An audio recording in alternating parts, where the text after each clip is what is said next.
Salam, peace be upon you.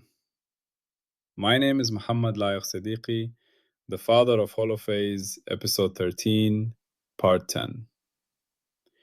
Part 10, abstract event domain, no pre-installed spacetime.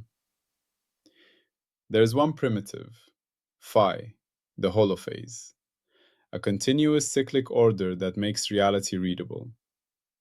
When phi becomes readable as change, its first differential phase appears, and with it, three inseparable readouts arrive together.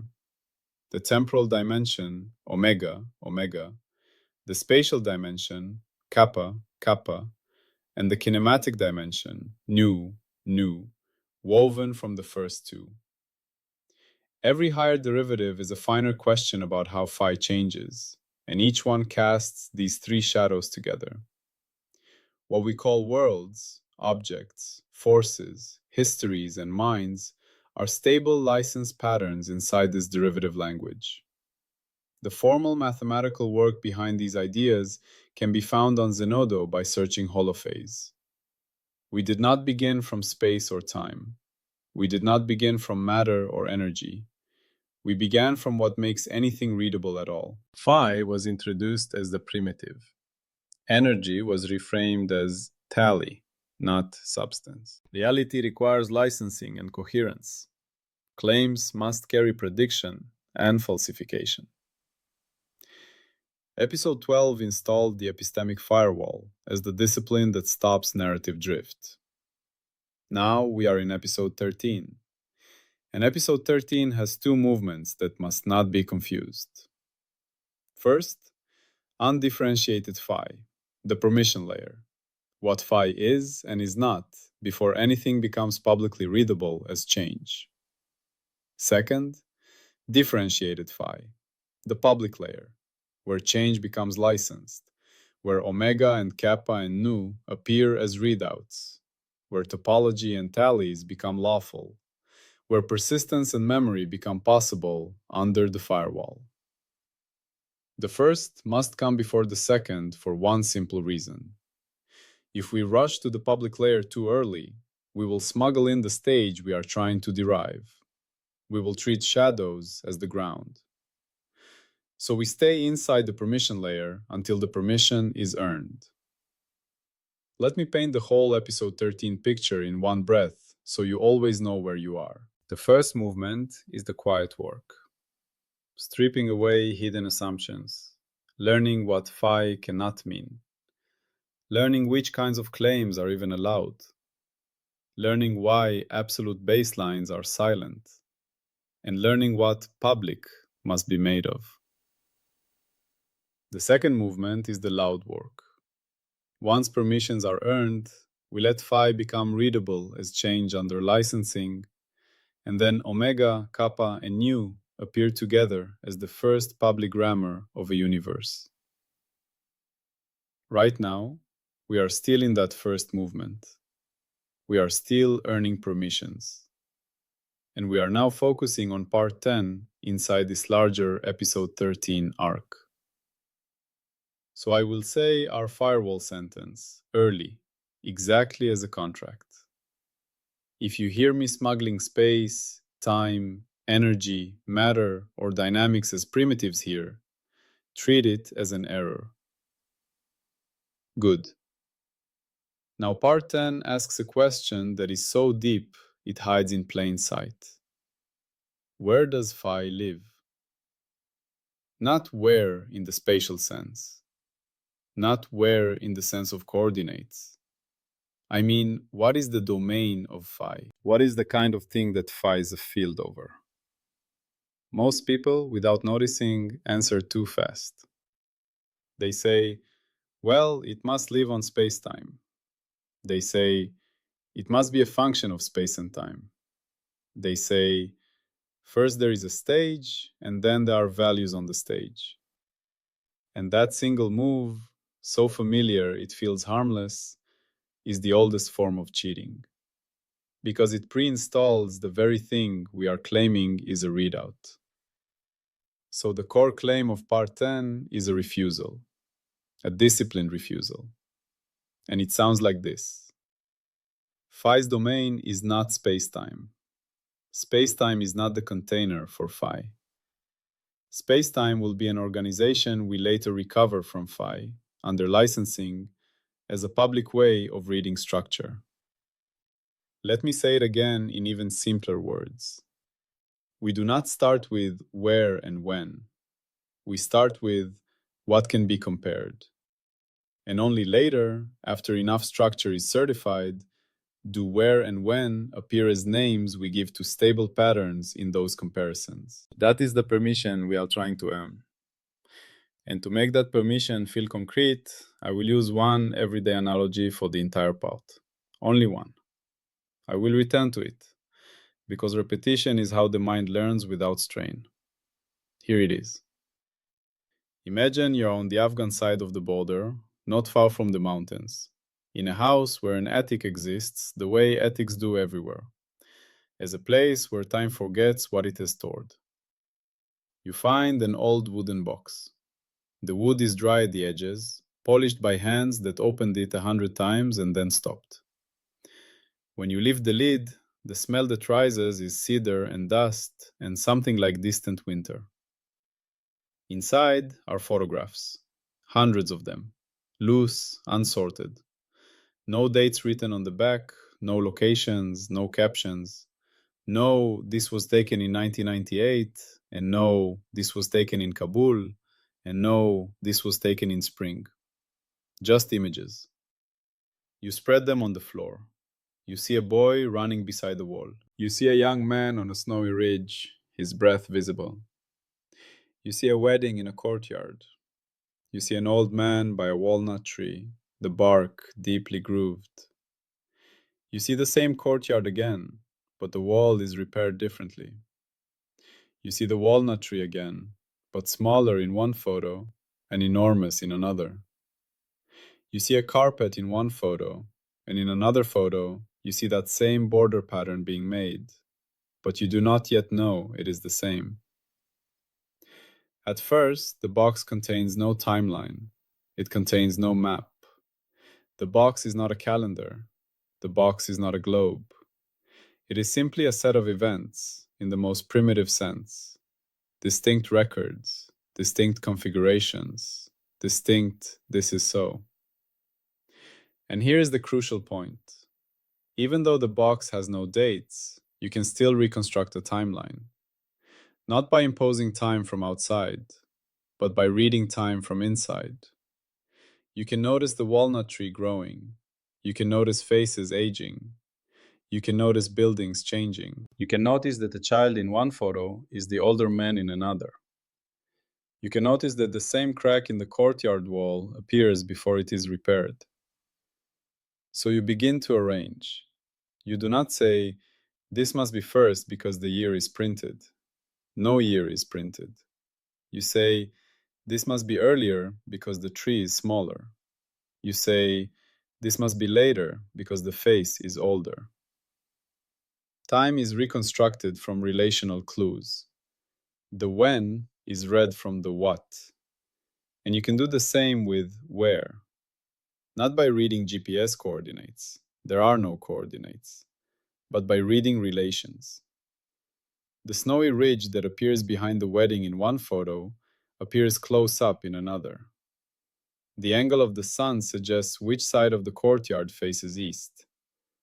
The line of the mountain tells you which direction the house faces. A path appears in multiple photos, connecting the courtyard to a spring. So you begin to sketch a layout, not because the box gives you a map, but because the box contains enough internal consistency that a map can be inferred. Space is reconstructed from relational clues. The where is read from the what. Now hold that box in your mind, because this box is what part 10 is saying the domain of Phi is like. An abstract event domain. A set of distinguishable configurations. A collection of states of relatedness. Not yet arranged on a pre-installed spacetime sheet. Not yet placed on a grid. Not yet threaded onto a timeline. Just distinctness. Just comparability. Just this differs from that, and this connects to that. This is why the word event matters here. We are not using event in the usual way, as something that happens at a place and a time. We are using event in the disciplined pre-spatio-temporal way. An event is simply a distinguishable configuration in the domain of phi, a member of the catalog, a photograph in the box. And you can already feel the reversal. Normally we say space-time first, events second. Here we say events first, space-time later. Space-time is not the stage. Space-time is part of the performance. Now, why does this matter? Why is part 10 not a poetic preference, but a necessary firewall move? Because if we pre-install spacetime, we smuggle in hidden structure that will later pretend to be derived. We would be claiming we derived where and when from phi, while quietly using where and when to define phi from the start. That is circular cheating. It is like taking that box of photos, slipping a printed timeline under them, and then saying, "Look, I found a timeline inside the box." You did not find it, you installed it. And once you notice this, you see how much of human theorizing has been this exact trick, performed so smoothly we call it obvious. Part 10 forbids that trick. Part 10 forces us to ask, can we speak about the domain of phi without speaking about spacetime? Can we define distinctness, relation, comparability, and structure without coordinates? Can we build a universe from a catalog and a grammar rather than from a stage and actors? And the answer is yes, but only if we accept what mathematics already knows and what daily life already demonstrates. You can organize things without a pre-installed geometry. You can build structure from relations. You can produce near and far from patterns of connection. You can produce before and after from patterns of consistency. You can produce paths from chains of neighbor-like transitions. And you can do all of that while staying entirely inside the box. This is where Part 9 quietly supports Part 10. In Part 9, we earned the patchwork principle. We accepted that even if phi is smooth, our descriptions may require multiple local charts stitched by transition rules. We accepted that there may be no single global map, but an atlas of local maps. Now Part 10 adds something even more basic. Before we even talk about charts, we must stop assuming there is a geometric canvas waiting for charts to be drawn on.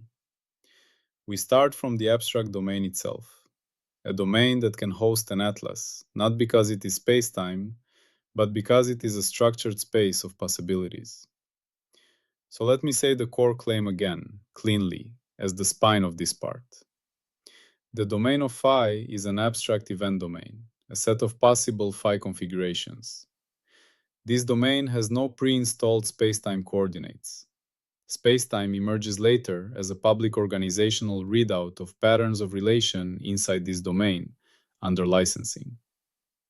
Now I want to make that feel even simpler, almost child simple. The box comes first, the album comes later.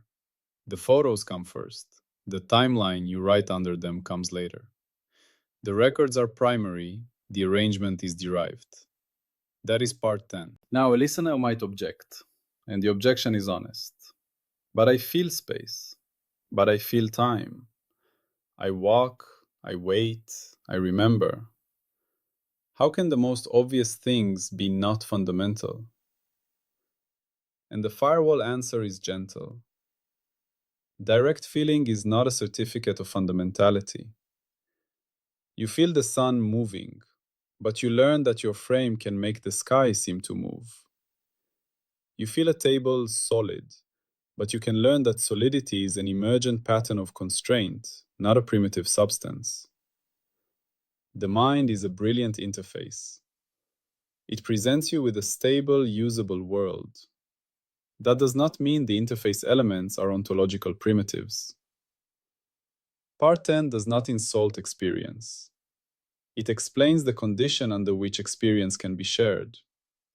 Because remember Part 7, Public truth must survive translation. And remember part 6, only relations speak. So if spacetime is to be public, it must be reconstructible from relations in a way that survives translation. That is what the photo box teaches. Two people can sort the photos differently at first. But if the photos contain strong internal clues, the reconstructions converge. They agree on the growth of the tree. They agree on the aging of faces. They agree on which courtyard is the same courtyard. They can argue about details, but the major structure becomes forced. It becomes public. It becomes objective. So part 10 says, spacetime becomes public in the same way. Not because it was installed, but because it is a forced reconstruction from enough licensed relational structure. This is also why, in holophase native terms, spacetime is not a substance. It is a certified summary, a stable, shareable compression of deeper relational regularities in phi, a public carrier of organization. Now, what does that look like as a prediction? We must not speak vaguely here. We must say what we should expect to happen if this claim is true. So here's the prediction, stated in a way an ordinary listener can still hold. If part 10 is true, then when we take enough licensed phi data, enough coherent windows, enough certified relations, and we apply the same reconstruction discipline, different independent reconstructions will yield the same emergent spacetime organization up to harmless relabelings. In other words, if two honest people open the same box, they will build the same album, even if their handwriting differs. Their page numbers might differ, their language might differ, but the story structure they infer will match. That is what coordinate freedom becomes in holophase language. Not a magical symmetry of a pre-installed manifold, but the inevitability that emergent organization is only defined up to redescription. And the prediction has a second part. If part 10 is true, then the geometry we later speak of, distance, neighborhood, curvature-like twisting, will appear as effective summaries of relational structure, not as axioms. Near will mean easily connected by minimal relational transitions. Far will mean requiring long chains of certified transitions. Curvature will mean looping through relations and returning with a mismatch that is not an error, but a signature of global structure. And the third part of the prediction is even more practical. We should find in every successful measurement regime that what we actually record are relational patterns that can be stored and shared without assuming the stage. Records first, stage later. The lab notebook is not a piece of spacetime. It is a public carrier of relations. So the holophase prediction is, the cleanest physical formalism will increasingly look like event relations first, geometry second. Not as philosophy, as necessity. Now, falsification. How can this claim fail? The firewall demands a concrete condition. Here it is. If someone can show, by proof, not by habit, that phi cannot even be defined without presupposing spacetime, or a structure equivalent to spacetime, then part 10 fails. If the very act of distinguishing events requires inescapably a pre-installed where-when arena, then the claim collapses. Because our whole move is to start from comparability alone. So the falsifier would have to demonstrate that comparability secretly contains spacetime as a prerequisite. Not it is convenient. Not we usually do it, but it is logically necessary. That is one sharp falsification path. There is another. If we carry this program forward and we cannot reconstruct any stable emergent spacetime organization from licensed phi relations, if the inferred album never converges, never stabilizes, never becomes public, then the claim becomes empty. If the box contains no internal clues strong enough to force a shared organization, then there is no public spacetime readout to be had. Then either phi is not rich enough, or our licensing is wrong, or the claim that spacetime emerges is simply false. So the falsification is not just philosophical, it has teeth. Either spacetime is logically required at the start, or spacetime fails to emerge at the end. In either case, Part 10 must be revised. Now, scope and limits. This is important because it is easy to oversay at this stage. We are still in undifferentiated phi, so we are not yet describing how events become an actual history. We are not yet describing dynamics. We are not yet describing how omega, kappa, and nu appear as public readouts. We are not yet permitted to speak of signals traveling, or processes unfolding, or geometry being curved, as if those are already installed. We are earning the permission layer. So in Part 10, we are doing only this. We are refusing to install spacetime as the domain. We are declaring the domain abstract. We are saying the stage is not a primitive object in our ontology. It is an emergent readout.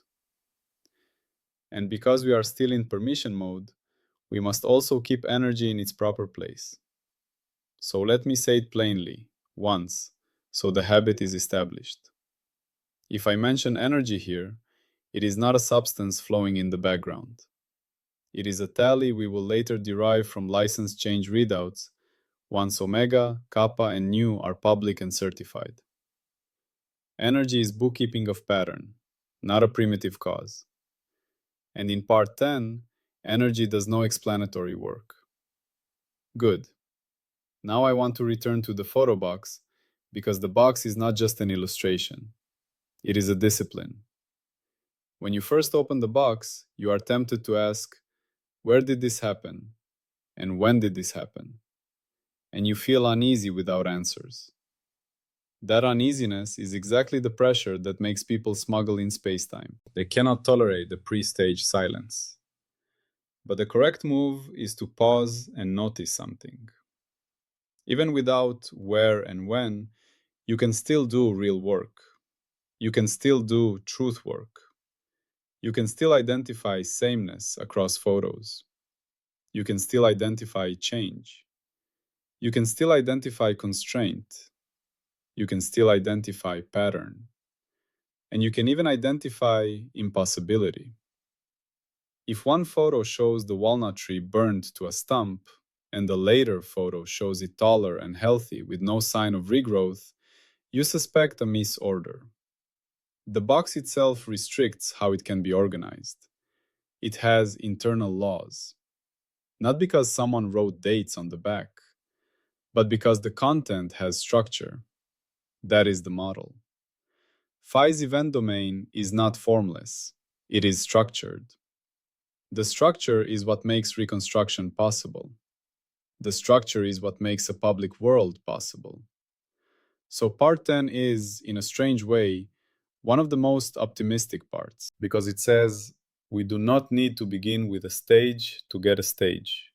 We can begin with a grammar of distinguishability and still end up with a shared geometry. We can begin with a silent ground and still grow a public world. And now let me weave in the Afghan mountain border image you asked me to keep, not as a second analogy, but as a grounding scene for what public means. Think of the mountains along the Afghan-Pakistan border. Two villages can sit on opposite sides of a ridge. They look at the same peaks from different slopes. They name the same mountain differently. They feel different winds. They see different sun angles. And yet, when they coordinate, when they trade, when they warn, when they agree on a pass being open, they do not rely on private absolutes. They rely on public carriers. They rely on invariant patterns.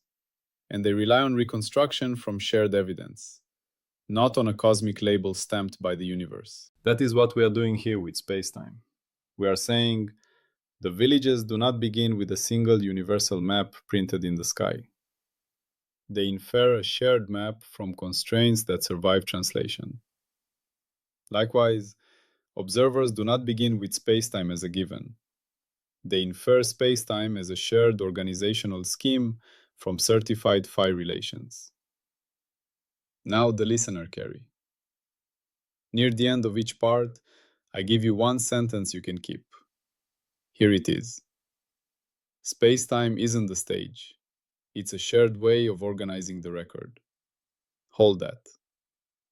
And now I will close with a calm transition into what comes next. If spacetime is not pre-installed, and if the domain is an abstract catalog of possible events, then the next permission we must earn is this. How does the catalog become a history? How does possibility become actuality without smuggling an actualizer? That is the next step. We will not rush. We will keep the firewall. We will keep the discipline that makes our claims worth anything. And we will move to part 11. Now, briefly, the complete essence of what we wove in part 10. Part 10 establishes that phi does not live inside spacetime. It lives over an abstract event domain, like unlabeled photographs in a box, where timeline and map are not given, but reconstructed from internal relations. This matters because pre-installing spacetime would be cheating, claiming to derive a stage we secretly assumed. The prediction is that with enough licensed phi relations, independent observers will reconstruct the same emergent spacetime organization up to harmless relabelings. The falsification is any proof that spacetime, or an equivalent stage, is logically required before phi can be defined, or any failure of spacetime to emerge from certified relations. Listener carry. Spacetime isn't the stage, it's part of the performance. Always peace be upon you.